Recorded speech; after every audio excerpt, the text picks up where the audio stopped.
When I came here, the second month I was here, I remember saying to myself, there is so much work to be done here.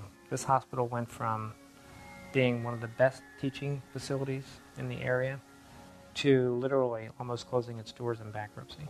And even though it was challenging when I got here, and I thought, oh, I'm not sure I can do this, I say to myself, why can't this be the best hospital ever? And why can't everyone give of themselves?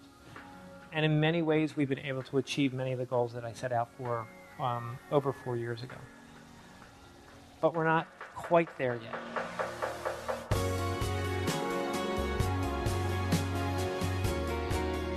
Years back, I was diagnosed with a very rare syndrome called Wolff-Parkinson-White, which in a nutshell makes me susceptible to high heart rates. That morning when I woke up, the back of my neck started getting real clammy. I called the ambulance and I said, yeah, I called you. Listen, I have this condition. I don't know what it is. I just don't feel right. Take me to the medical center. Coding is the term that we use. It's short for a code blue, which is when somebody has no pulse or is not breathing. So in Mario's case, it was both. So he wasn't getting enough blood to his brain, which stopped his breathing. I blacked out, and I recalled hearing the door open as I was getting pushed through, like metal hitting metal almost. As soon as the gurney hit the doors, his heart stopped. I kept saying, this can't be happening. He's way too young. The head of ER had come over to me and explained it to me that his heart had stopped for 23 minutes, and I'm screaming, 23 minutes? That's not good. When a patient goes into cardiac arrest in the emergency room, it's all hands on deck. The situation was grave. The truth of the matter is that most of the time, people don't survive these sort of incidents. He was in a coma for almost 3 weeks. They said that they have this hypothermic machine, and what it does is it freezes his entire body to make sure that in the interim, nothing else was damaged. As we hook up the IV lines, we'll start infusing cold fluid that's at 4 degrees Celsius, which is about the same temperature as your refrigerator. I remember Mario. He had a really, really serious condition. A couple months later, I was making rounds over in physical therapy, and I happened to bump into him. And I was so gratified to see him come from what I thought was a dire situation in the ICU to a full recovery. It was almost like I just woke up into the middle of a conversation, like I had been there all along. I'm a pretty religious guy. I'm not a fanatic, but it wasn't a miracle.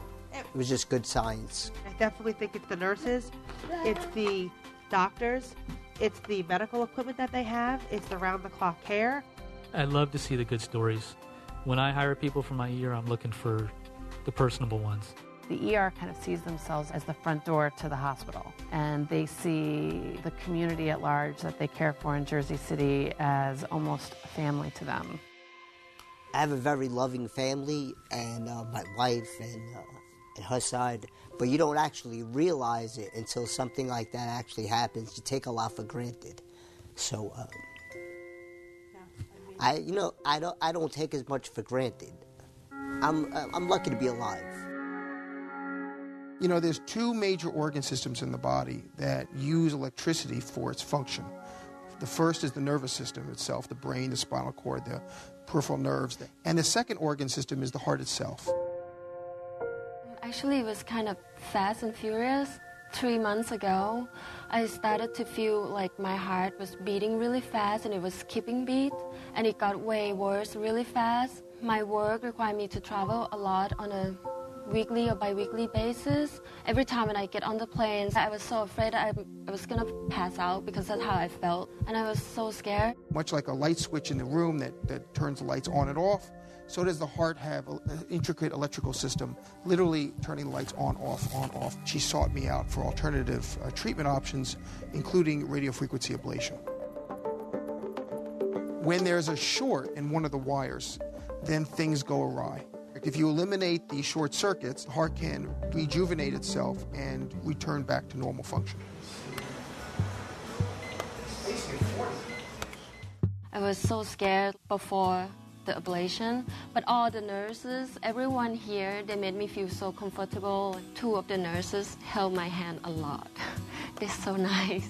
We put some small IVs in her legs to allow us to measure electricity inside her heart, which allows us to microscopically decipher and to eliminate the electrical short. If it's completely fixed, I have no symptom anymore. The beauty of a radiofrequency ablation is that the results should be in excess of 90% cure rate for their life in the proper hands with the proper equipped laboratory like we have here at Jersey City Medical Center. I think we really did change this woman's life for the better.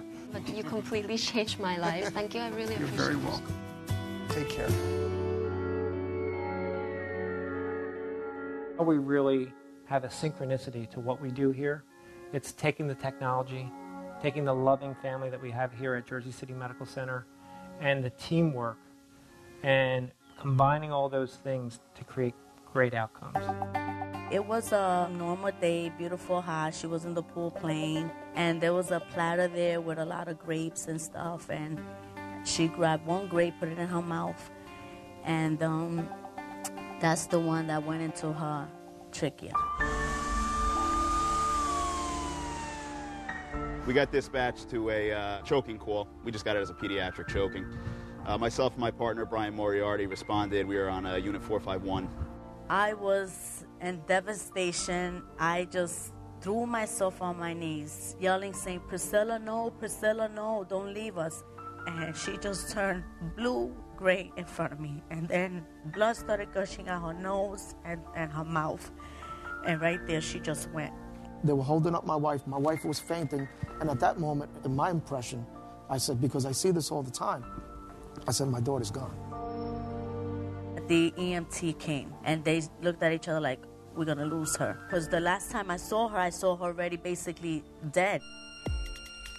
They suspected that she was choking. They notified us of that. So Brian utilized a technique called direct laryngoscopy, in which you use a McGill's forceps, they're called. You reach in and grab the whatever the obstruction is out. Brian went in. He got the grape most of the way out. It actually slipped back in, and then I was able to use my finger and just sweep it out. They choked grape and threw it away. I would choke the grape, and the grape went away? They get away. It was nothing short of a miracle because it was everything lined up to the worst. This was a perfect example of just everything going right. When the cops were driving me to the hospital, I see one of the EMT gentlemen approach me, and he goes, Mom, and with a clamp, and he shows me the grape. So I'm like looking at him, and he says, Mom, we took out the grape. I fell right there on my knees thanking God. I was like, oh my God, thank you, Lord. When they opened the door, I see my daughter sitting up with a teddy bear on her lap. We don't do it for the thanks. We don't do it for the thanks. We don't do it for the money. We do it for the satisfaction of helping out, making a difference. And I mean, these people that I work with here, would trust them with my life, any one of them, any day. I believe it's important to give back to your community. No better way to do that than to help somebody who really needs it when they're most sick and when they're most in need.